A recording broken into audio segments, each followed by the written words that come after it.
Matthews continues to score and the Leafs continue to win. Let's break it all down on today's edition of the Locked On Leafs podcast, part of the Locked On Podcast Network. It's your team every day.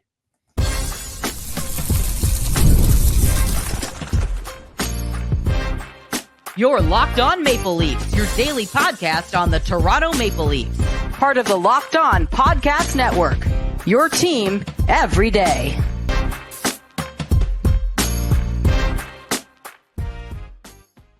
Hello and welcome into the Locked On Leafs podcast, a daily Maple Leaf-centric podcast. I'm Mike DiStefano, host of the program alongside my co-host Dave Morassutti. Today's episode is brought to you by FanDuel. From the first whistle to the final drive, FanDuel makes the NFL playoffs even more exciting. Right now, new customers can bet $5 and get $300 in bonus bets if you win your first bet. Visit FanDuel.com to get started.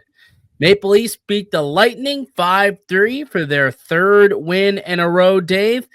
But it's just 3 games. It doesn't matter. It's just 3 games, right, Dave? Just 3 games, man. I don't know what's the big deal. Yeah. What's the big deal, man? Just 3 games. 3 games. I like that from Willie. I like that. 3-game losing streak, that's just 3 games. 3-game winning streak, bro, it's still just 3 games. I like it. Mm-hmm. Yeah, unfortunately for Joe Bowen, he missed that. Have to throw a little sympathy shout out to Bonesy for his Notre Dame Fighting Irish.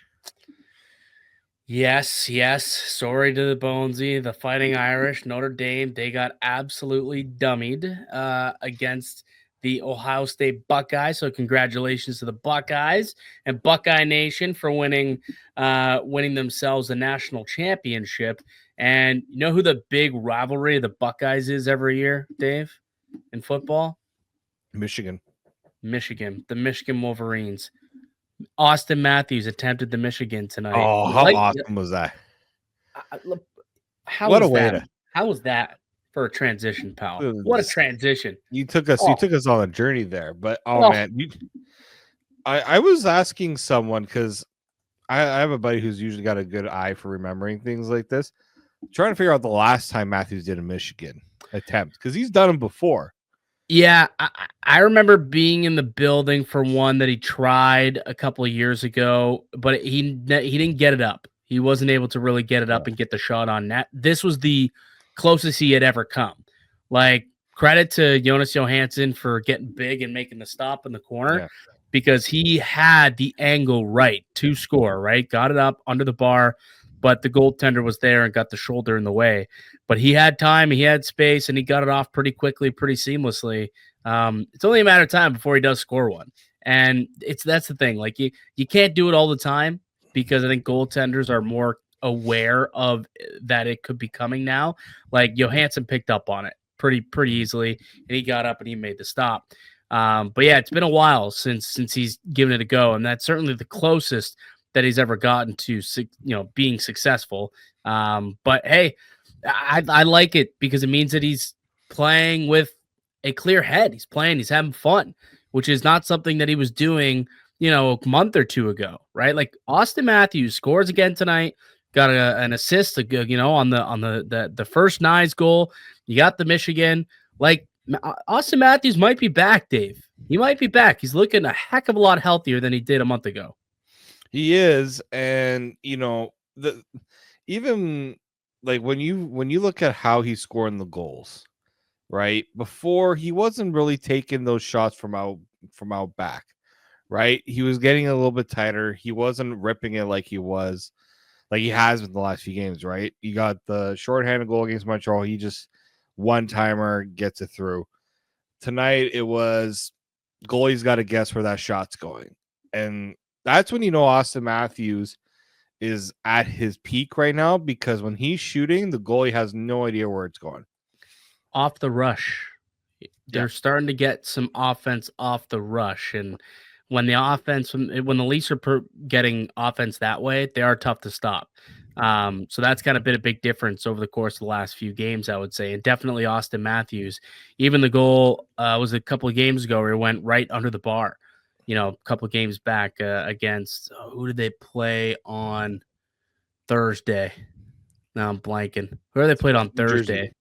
Thursday? The Devils. Yeah, Yeah. scored that beautiful goal right over top of Markstrom, Yeah. right over the shoulder there, below the bar. Like you're just starting to see things really start to pick up for Auston Matthews. He's looking more like himself. He's shooting it with more authority. The shots aren't necessarily like piling up like they were, although tonight I think he had quite a few, 5 or 6 tonight. But he certainly is starting to find his aim, I guess, and he's starting to rip it and put some power behind those shots again. And that's really good to see for a team that solely has missed this offense. You look the last couple of games, he's on a 4-game goal streak, right? They won the last 3 games primarily because Austin's providing offense, and they've also now been able to he's been able to pick up 8 goals in 9 games since returning. And Dave, if you put that on pace, an 82 game pace, that's a 72 goal pace. Like since he come back, he's playing and scoring at about the same rate that he scored a year ago. That is great news for the Maple Leafs. It is, and everyone keeps saying, people keep asking me, oh, like what do the Leafs have to do to score more? What do the Leafs got to do to pick themselves up when they were losing the 3 games in a row? So, maybe the star players can kind of get healthy. Get healthy, right? Let's get right? Get back to healthy. Producing consistently. Yeah. Right. It started really when Matthews got back from his injury. He's been consistent. Yes. Ever since he's been back. William Nylander, ever since he made those comments last week, he's backed it up. Right. He's like, okay, I guess I gotta, up my game a bit. And now he's just the breakaway man. And so, like, those are things you look at. I think Luke Fox tweeted out like through their 3-game winning streak. Here, yeah, I got the tweet right here. I'll pull it up because it's just indicative of what this Leafs team has been about all these years and why it really doesn't change. So yeah, 3-0 without Tavares. Matthews, 4 goals and an assist, so 5 points. Nylander, 4 goals and assists. Mitch Marner, a goal and 6 assists.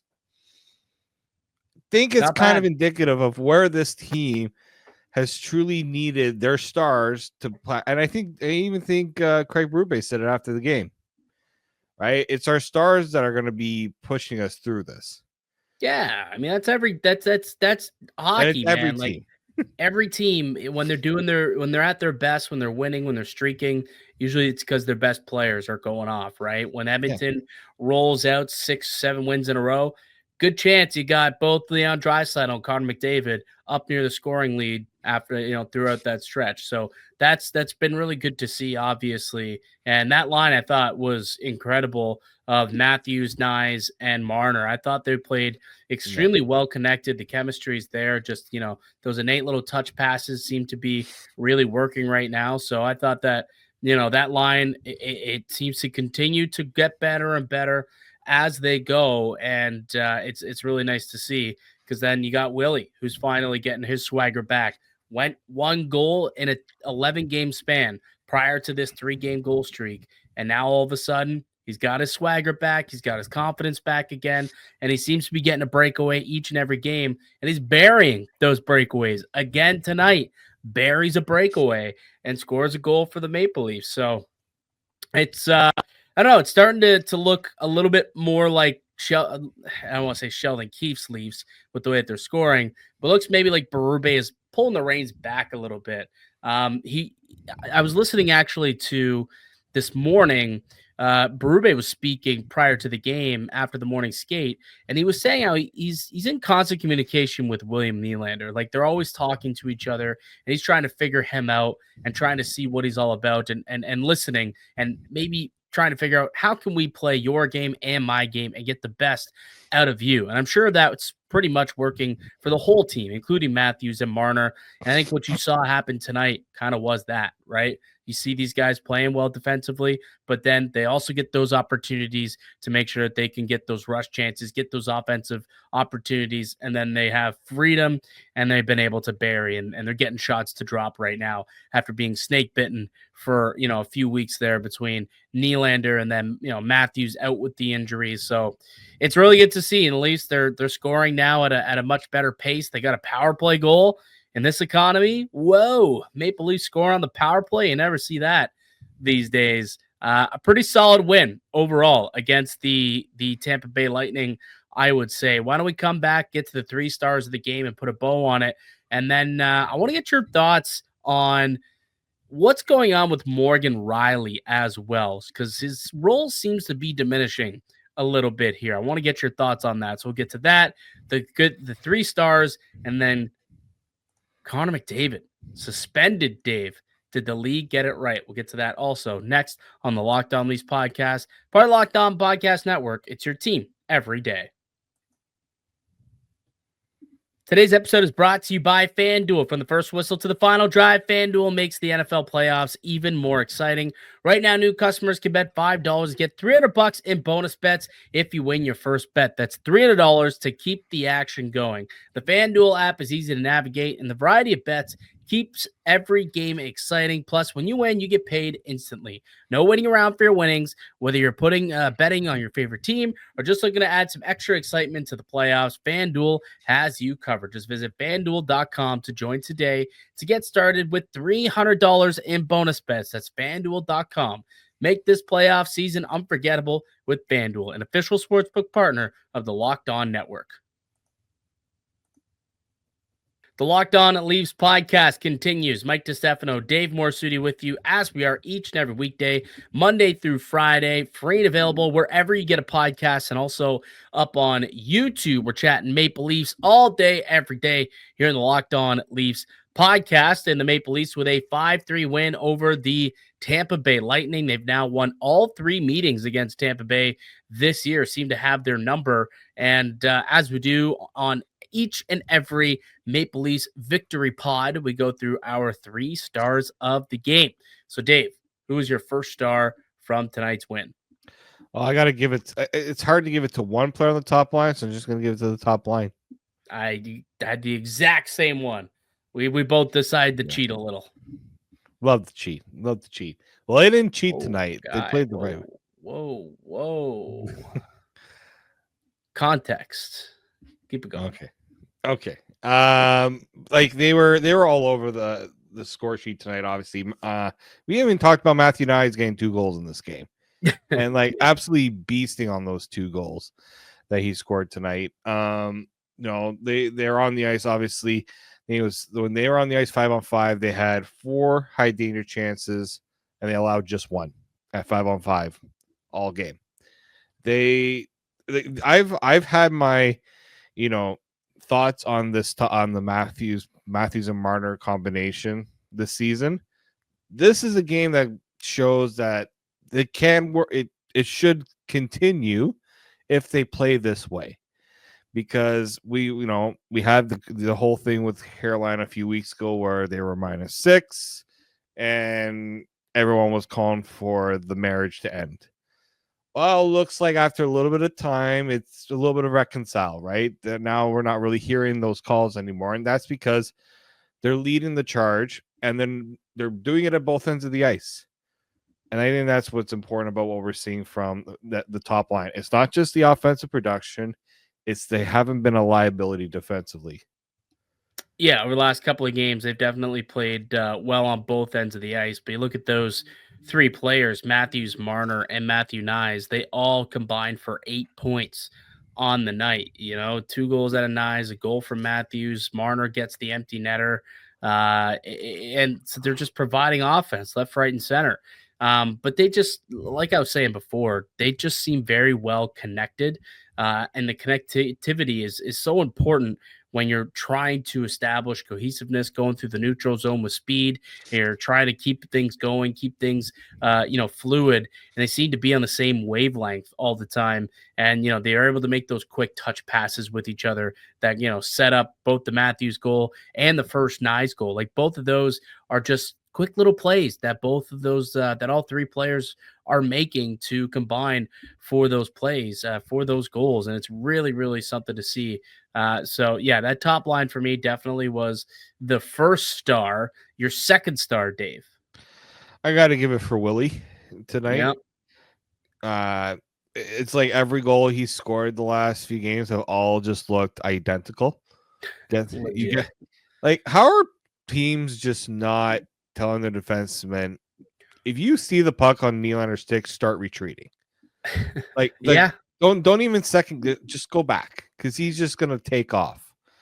And it's not the fact that it hasn't been all the same, right? A couple times he shoots it against Montreal. He got Montembeault to react to the backhander, and he also had a really nice potential. Like it would have been a great assist if McMahon was able to put the shot past Johansson, where he just makes an unreal pass. But like that's what you need from Nylander. It's elevating outside of that top line. You need someone else to bring it, and that's what he has done the last few games, and he did it tonight. He's been doing that for years, and like William Nylander is an elite talent. I mean, the guy's paid $11 million because he can do stuff like he's been doing all season long. Like we're talking about a guy who's got 27, 28 goals now on the year. Like he's not far off of the Rocket lead. Like he's in the Rocket race. Let's say he gets a hat trick in the next game. All of a sudden, you're only a couple goals back. Like Nylander's right there. And I think that what he's been able to do recently has been nothing short of outstanding. And it's a big reason why this team has been able to pick up wins over the last couple of games because he's come alive. In a way, he can be that engine for this team. And, Nylander, when he's playing at his best, that's typically when the Leafs are winning games, realistically. Like we've seen Matthews go Super Saiyan mode. We've seen Marner play at their heights. And it really, the Leafs can win or lose. But when Willie's on, he is on and dominating games and making things happen and producing. And that's what he's been the last couple of games. It's what he was again here tonight. And it's funny you mentioned the cheating thing. Auston Matthews was asked about, why does he get all these breakaways after the game tonight? And he jokingly was like, he's cheating. I mean that in the most respectful way possible. He loves to cheat for offense. And, it's working out. Because he's on the ice for a lot more goals than he hasn't been this year at the very least. So I think it's working out pretty well for William Nylander. He got my second star as well. Your third star, Dave. Third star for me, Chris Tanev. Literally for the swipe off the goal line. Yes, I'm not even kidding. I wrote down the exact same thing. Like the just exact same thing. First off, how that puck didn't go past the line. Thank you, physics, for that one. But then for Tanev to recognize it, and like Tanev has probably done this a million times before, because some other defensemen, they either miss it or they put it in the net themselves. Yeah, or you do a Brian McCabe and put it in the net yourself. But just the recognition to get it out of danger right away, like. And look, he's he had another game where he's had to change defense partners where it's OEL instead of Jake McCabe, so it's a little more, I think, heavy lifting on his part defensively. And credit to him, like he kept that puck on net. He also, I think they only allowed one high danger chance at 5-on-5 with him and OEL on the ice tonight. It's usually a pretty good sign of what you're able to do defensively. So I think Tanev deserves once again some kudos. Yeah, and that's honestly just like really impressive. They played 19 minutes together and outshot the opposition 13-11, and then that expected goals of 55% out there on the ice. And 4-1 were the high danger chance difference there for OEL and Tanev when they were on the ice together. But for me, it was honestly just the one play. Like Gensel scores that goal to tie game. It's a completely different ball game. But Tanev noticed it, and he's able to swipe the puck off the line before Gensel gets there. Keeps the game at a 1-goal lead for Toronto. Then they pile it on with an empty netter a couple of minutes later, and all of a sudden it's a win instead of a game going to overtime where one shot would have dictated things. So for me, that play specifically was enough for me to give Chris Tanev a third star. So Tanev, though, you talk about him playing with a new partner, playing with Oliver Ekman-Larsson. A big reason why we're seeing a lot of movement on the blue line, Dave, is because I think they're trying to get Morgan Rielly going, because Rielly has not played very well of late. The minuses are really starting to pile up for this guy. He's been on the ice for a lot of goals here over the last little stretch. And honestly, it's becoming, I guess, a concern, a growing concern for this Maple Leafs team. And they're trying whatever they can do to make sure that Rielly's got a partner that works for him. Like they were trying Philip Myers, didn't quite work. They tried Chris Tanev a week ago. And, again, they didn't love what that looked like. And then they tried Jake McCabe tonight. It was fine, I guess. They played okay together. But it just does point to a growing concern that your supposed number one defenseman continues to kind of lose his role a little bit. The last couple of games, I don't know if you noticed, we didn't bring it up on the show, but Morgan Rielly only played like 16 minutes in Montreal. 16 minutes. He wasn't hurt. He just only played 16 minutes. And now that he's not on the first power play unit, they're going back to that 5-forward unit. He's not getting those extra minutes there either. And he played a little bit more tonight, 20 minutes, tonight. But that was mainly because it was all 5-on-5 play. There was barely any penalties. They only took one penalty, two penalties. So there wasn't many PK time either to take time away from him. But that 20 minutes is only the fourth highest among defensemen on the Maple Leafs tonight. So why is Morgan Rielly not getting any ice time? Like, is this a big concern to you? Well, I don't know if that's the concern for me. It's just, I mean, I see it all the time in the Discord. Let's just say Morgan Rielly does not have a lot of supporters there, unfortunately. And I get it. You're paying him the most out of all the defense on the team. You have to understand what he is as a defenseman on this team. He is not Chris Tanev. He is not Jake McCabe. He's not a shutdown defenseman. He's not that type of defenseman. He's supposed to be more that offensive style, right? And bringing the puck up the ice and being a contributor offensively. And I think Craig Berube was asked about Rielly's like the offensive production. I don't think he was asked about his ice time, but I found this quote interesting though. Coming in with the way we want to play and do things defensively, becoming a better defensive hockey team that can keep the puck out of our own net, we have asked him for less risk in his game. And to me, that suggests when you're in another new coach who's telling you to play a certain way, everyone's wondering what's going on with Morgan Rielly. I think he is playing timid. I think he's afraid of making mistakes. And when a mistake happens, I think the coach is just like, okay, we're going to put the guys out there that we trust. Right now, it's McCabe, it's OEL, and it's Tanev. Yeah, and it came quick. Like I'm looking at Morgan Rielly's numbers over his last 10 games. At 5-on-5, he's been on the ice for just 5 goals for, but he's been on the ice for 11 goals against. So -6 in the last 10 games and an expected goals of just 46%. Like we're talking about a guy who has hovered well above that throughout his entire career. He's being outshot. He's being outchanced, high danger chance. High danger chances percentage, 39%. So, like, on the ice, he's given up 45 high danger chances, which is more than anyone else on the Toronto Maple Leafs this season. Like, it's really, and this is just in the last 10 games. He's given up 45 high danger chances in the last 10 games. So it's really not going well for him. I will say the on-ice save percentage extremely low also.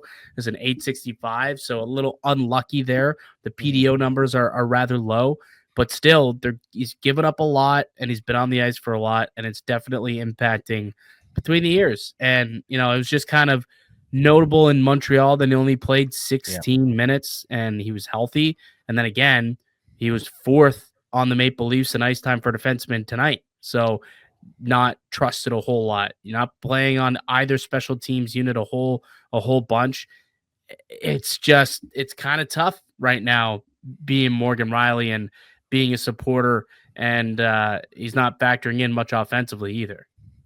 And that's where he has to get back to doing, right? If you are having, the negatives on nights where off at 5-on-5, it's mainly because you're probably spending a little bit too much time in your own end, and you got to find a way to. And look, Morgan Rielly, when he was drafted, The big thing about him was his skating ability, his ability to get up on the rush and be that type of defenseman, right? He's not going to be that defenseman that is going to stay in his own end and play that punishing defensive style in his own end. He has to be able to get that puck and get it up out of the zone. And I've noticed, especially on goals that he's allowed or he's on the ice against, it's because his line's out there too much. A turnover goes against. Turnovers. Right? Turnover battle has been tough for him. Like that's been those are the things. And again, I just speak to that what Berube had said this morning. I say, okay, I'm starting to connect the dots a bit on what's been earring. Like a lot of people ask me about Morgan Rielly, and I say I guarantee it's stuff with a new coach, a coach that is asking his defenseman to play one way, and that's not the way he's been shown to play, right? And look at the players who are thriving. 2 new additions plus Jake McCabe, who knows how to play that style that Berube wants.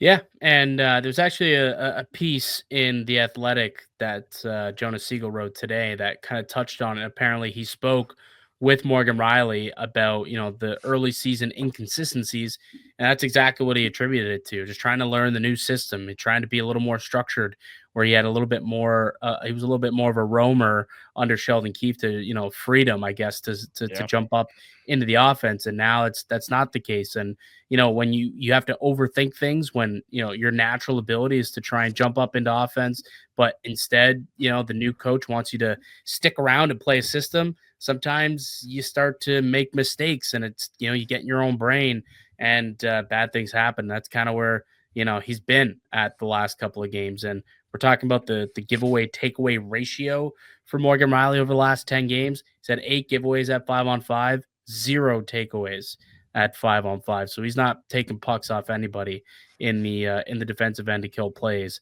So that is not a good recipe for success. Max Domi, by the way, 12 giveaways in the last 10 games for him. He has not played particularly well either defensively. Another guy who's been on the ice for quite a few goals as of late. All right, we got to take a break, though. We'll come back. Let's get into the Connor McDavid suspension. 3 games. Was it enough? Too much? Too little? Just right? We'll tell you next on the Locked On Leafs podcast. Today's edition of the Locked On Leafs podcast was brought to you by SelectQuote. In sports, having a winning strategy is everything. It's how the best teams make it to the Super Bowl, Stanley Cup Final, the World Series, and the Olympics. The same goes for life. Having a strategy like life insurance from SelectQuote can protect your financial legacy and keep your family's future secure. SelectQuote makes it easy to find the perfect life insurance policy. As one of America's leading insurance brokers with nearly 40 years of experience, they've helped over 2 million customers find $700 billion in coverage since 1985. What sets SelectQuote apart is their personal touch. Unlike other brokers that offer one-size-fits-all policies, their licensed agents tailor coverage to fit your unique needs. If you're in good health, you might even qualify for same-day coverage for up to $5 million. No medical exam required. And it's more affordable than you think. You can get up to $1 million in coverage for as little as $20 a month. Get the right life insurance for you for less at SelectQuote.com/LockedOnNHL. That is SelectQuote.com/LockedOnNHL to get started. SelectQuote. They shop, you save. Welcome back into the Locked On at Leafs podcast. Mike DiStefano, Dave Morassutti with you, as always, each and every day, talking all Leafs all the time, except for right now, where we're going to veer a little bit away to talk some full league-wide NHL news, because there was a pretty big suspension that occurred in the league that I think has gotten the attention of pretty well every hockey fan. So it's kind of the thing to be talking about right now. Connor McDavid suspended. That's right. Connor McDavid got himself suspended. If you missed the play, it was a bit of he was being kind of held up, tackled, bear hug, whatever you want to say, by Connor Garland of the Vancouver Canucks Saturday night. And he didn't appreciate that. And he got up and he went to go and give him a cross check, got him a little too high, cross checked him right in the teeth, basically. And he ends up with a 3-game suspension. No Connor McDavid for 3 games. Dave, your thoughts? Okay. We knew he was going to get suspended because those plays never get Matthews overlooked by the got NFL. Matthews got suspended for a very similar play a couple On years ago Rasmus against Dahlin in the Heritage Classic. I think that was only 2 games. And that's where I was surprised. I said 2 games. It's likely going to be 2 games. And you know what? Okay, 3 games. It's a little. If you're an Oilers fan, you're probably a little peeved, and I don't blame you.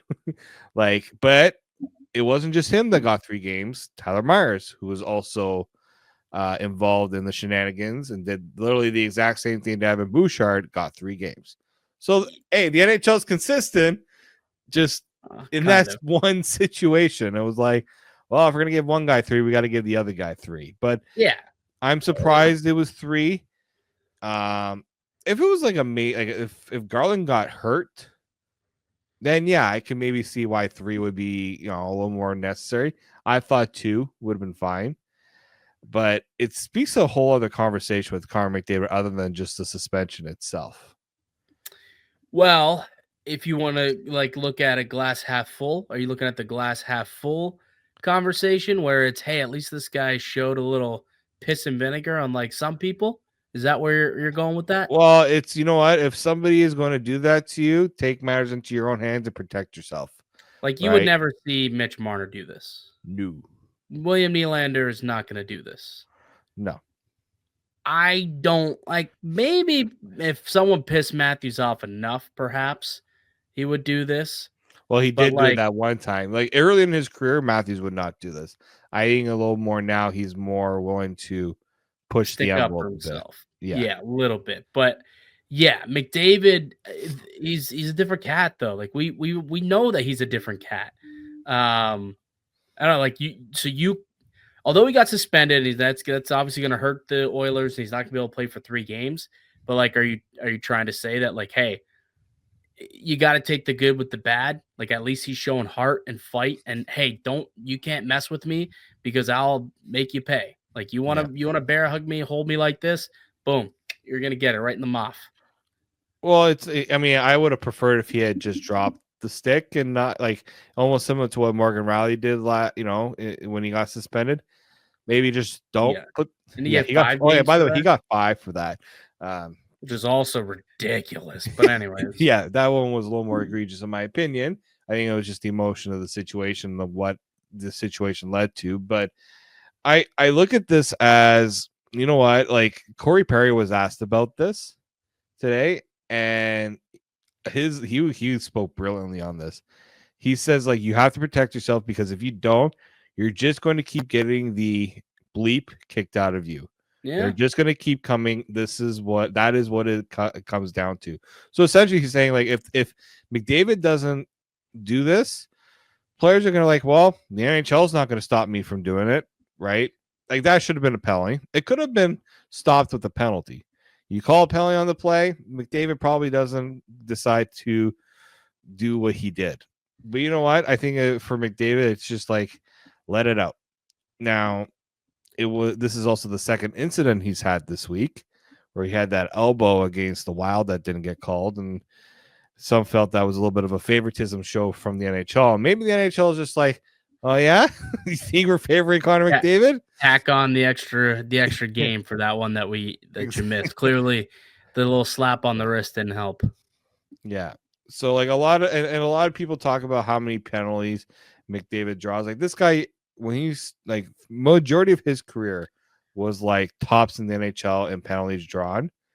This season, 14 penalties drawn. Where do you think that ranks in the league? Probably, lower than you would think in terms of penalties drawn per 60, probably low. 47th in the league in penalties drawn. I'd be curious to look at the per 60s numbers, but yeah, that's not terrible. But I saw a stat from Jason Gregor actually saying the biggest issue in the NHL is the number of infractions that don't get called against star players has increased significantly. Back in 2022, McDavid and McKinnon drew 90 penalties This year, they're on pace to draw just 47. Like that's half the amount. You think that the players are just not hooking and grabbing and clawing and, pulling these guys back? No, they're just getting let go. Like the Garland play. That got let go a couple of years ago, probably would have been called. So I don't blame them for being pissed and taking liberties into their own hands. If the refs aren't going to police the game, the player is going to do it themselves. Exactly. I've always felt that. Always thought that that's pretty much the way that it goes. Because any game that gets out of hand, it's usually because the refs are not necessarily doing their job. Because you look back in the day where Wayne Gretzky would have a Marty McSorley playing with him, so that McSorley would keep those guys away.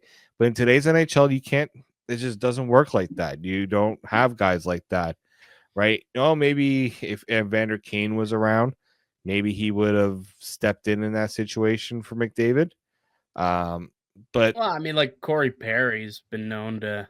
Yeah, but you're not. Bomb or two. They ain't putting Corey Perry on the top line with Connor McDavid, unfortunately. But they do have him. But even like Chris Pronger talked about it. Like he said he needs to do this more often, and maybe not to the level of suspension, but it will maybe help give him some extra space on the ice. Dude, just push back. Yeah, that's what it is. It's about pushing back. Like that's ultimately what I believe people are talking about. When they say he needs to do this more often, just give a little bit of pushback. You can't get pushed around. Trust me. I remember like watching the Sedins get pushed around all the time and they did nothing about it. And even like bring it back to Toronto. Like that's always been a big talking point in the playoffs. Like these guys don't show that much of a pushback. I mean, like I remember what was it? The Boston? No, it was the Columbus series when Matthews was getting pulled around or something, and he's just sitting there smiling, laughing, looking at the ref. I think that was Montreal. Maybe it was the Montreal series. You gonna call it? You gonna call it? He's laughing, like he's like, "What's going on?" And just let it happen, right? I remember watching Matthew Tkachuk against I think it was the Tampa series. I want to say, or no, if it was Tkachuk in the Florida series. End of the game, Tkachuk's giving him a little face wash, and Marner's just laughing in his face. And it's like, dude, you're getting face wash, you're just going to laugh. I don't care if you're winning. Like, give him a little something. Give him a little smack with your glove. Even if you give him a little slash, a little cross-check in the shoulder, a little slash to the leg. Don't just laugh at the guy and let him physically assault you. Like, I don't know. That is something, the disposition of this team has always been like that. And one day I would love to see, someone pull a McDavid. Morgan Rielly's done it. We've seen Rielly do it a few times where, Rielly, when someone does something to him that he does not like, he is not afraid of letting loose and letting you know that how much he displeased the action that was taken upon him. Not much for the other superstar players. I agree with you. I'd like to see reactions like that. Maybe not to that level where you're, cross-checking guys in the mouth, but a cross-check in the shoulder, a little slash on the wrist, something. Yeah, I don't mind that type of pushback at all. Stick up for yourself. Yeah. I'm with you on that. Stars got to start sticking up for themselves because the way the NHL is today, not as many enforcers out there. The NHL is making it in a way that enforcers just can't be around as much anymore. Exactly. All right, that'll do it for us here today on the podcast. I'd like to thank you all for listening and supporting the show. You can support, you can subscribe to the Locked On Leafs podcast on all podcasts and platforms and receive daily Leafs content. Follow myself on Twitter at Mickey_Canuck. Follow Dave at D_Morassutti and follow the show as well at Locked On Leafs. We'll be back with another episode for you guys tomorrow. Until then, keep it locked right here on Locked On Leafs.